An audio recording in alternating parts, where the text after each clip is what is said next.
What's going on, guys? T-Mark here, and today we're going to be exploring exactly how the SATCOM kill streak works in Call of Duty Ghosts, and more specifically, how we can get it to give us that desired Orbital VSAT effect, or the Blackbird effect, where it turns the enemies on your HUD into little triangles that update in real time, so you can see where they're facing. It's one of the most powerful kill streaks in Call of Duty history, and it is returning in Call of Duty Ghosts, but a lot of people are incorrect in their assumptions about it, including myself. So everything that I've heard about this so far, it seems like everybody is just kind of saying that these SATCOMs are going to act like the UAVs from Modern Warfare 3, which if you guys don't remember, one UAV up on your team was just a UAV. Two UAVs up at the same time on your team meant that you had a faster sweeping UAV. It updated faster. It gave you the locations of enemies faster. And then finally, if your team had three UAVs up all at once, it gave you that Blackbird effect where it turned the enemies into triangles and was live, showing exactly which way the enemies were pointing and facing and things like that. And everybody's just kind of assumed that this is going to carry over. And, you know, so did I. When I was playing at the reveal, it's not like I was counting how many SATCOMs my team put down at one time.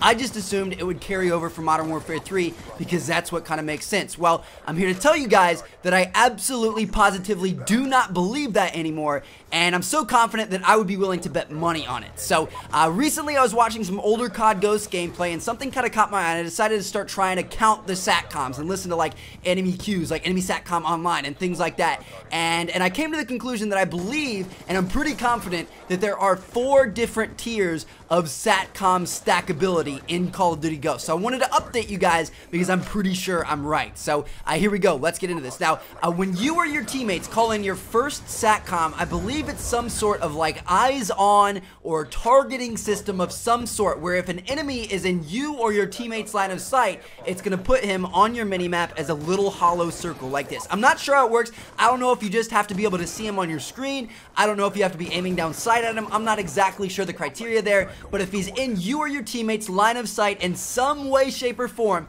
I believe that's how you get him to show up on your HUD. Now, when another SATCOM is called in, so your team has 2 SATCOMs up at the same time, I believe that's when you get just a normal UAV. You know, it sweeps every 3 seconds, the enemies show up as red dots on your minimap, boom, you've got yourself a normal UAV. When the third SATCOM is called in, so you now have 3 active SATCOMs on the map at the same time, I believe this is when you get the quicker UAV that updates it like every 1.5 seconds or so. You know, it sweeps faster, lets you know their locations faster. And then finally, when you have 4 SATCOMs all active at the same time, I believe that's when you get the Orbital VSAT effect, or the Blackbird effect, where you have the triangles updated in real time. So I believe that's how it goes. 1, eyes on. 2, UAV. 3, fast UAV, and then finally 4, Orbital VSAT, which is a lot different. It's a lot more difficult. You know, when you're talking about a team of Call of Duty players, the difference between getting 3 UAVs up versus 4 Orbital VSATs up is a pretty big difference. You know, I feel like we're going to see a lot fewer of those than we did in Modern Warfare 3. And then also another thing that's a lot different is that in order to get the effect of a UAV now, a UAV we've known since the first Call of Duties all the way back in the day, you know, the sweeping thing that lets you know the enemy's locations, you now essentially need to earn that twice. You need to get 2 SATCOMs before you get that effect. So, you know, obviously that means it's a lot weaker than it has been in the past. You know, it's stronger in the fact that you can hide it and you can place it down the ground. It's not a plane that flies around in circles up in the air and is really easy to take out and shoot down, but at the same time, its effect isn't as strong as it has been in the past. So I'm interested to see what you guys think of this, if you think it's a good change or a bad change. I'm not really sure yet. I'm just excited to play with it and see how I like it. Now, the last thing I want to mention to you guys is the fact that there's a wiretap perk in the game, and the description for this perk is as follows. This allows your SATCOM to hack into enemy SATCOMs. Hacked SATCOMs will work normally for the enemy, but will also stack as your own SATCOM. So if you didn't catch that, I'll give you guys an example. Say that the enemy team has 2 SATCOMs up at the same time, and then you earn 1 and you put it down. Now you essentially have 3 because your SATCOM is also using the enemy team SATCOM, so you automatically have a quick UAV. And if one of your teammates has a SATCOM up at that point in time, boom, you've got yourself an Orbital VSAT. So this thing is a game changer. I mean, think about the most used kill streak in Call of Duty. It's the UAV. It's the easiest to earn. It's the lowest kill streak. It's always unlocked. Everybody always uses this thing.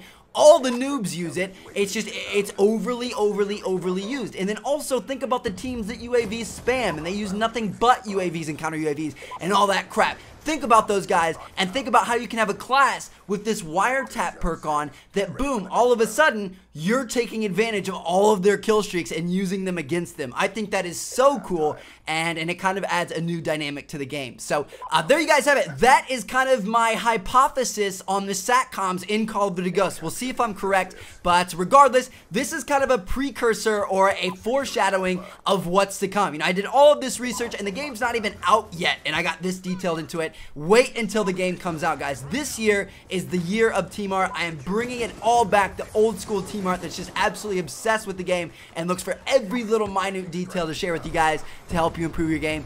That's what I'm going to get back to. No more lackadaisicalness. I cannot wait for this game to come out, and I can't wait to share all of my knowledge and videos and tips and fun times and everything with you guys. It's going to be so awesome. I'm so excited. So anyway, hope you guys enjoyed the video. I'll catch you all later. Make sure to check out one of the other two videos if you haven't seen yet. I'll catch you all later. Peace out.